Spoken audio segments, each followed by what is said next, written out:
Mama bro. Bisa. Si umuntu kari ubwa mbere mubonye muri karitsiye uhamwiyenzaho. Umva se bro, hagarara wumve. Ubundi witwa nde wanyu ni hagana? Yitwa DIOS COMEDY. Epfo se hatagira izina kwanza pfukama hano hasi. Ndi mushya muri ino santere niyo mpamvu ntarahamenya neza. Ntago pfukama nanjye nkayoberwa impamvu ugenda uhutaza abantu. Ese bro. Ngo njye ndi mukuru wawe ndi nyoko cyangwa ndise muri ibyo byose mfana iki nawe?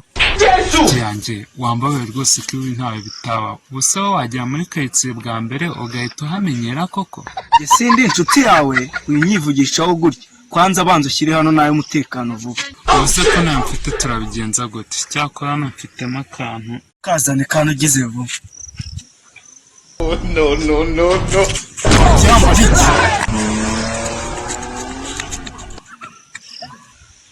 Ese jama ndajya kumuha ku kavuka kirukanka wana. N'undi n'Imana ikunkijije reka nkarye njyenyine.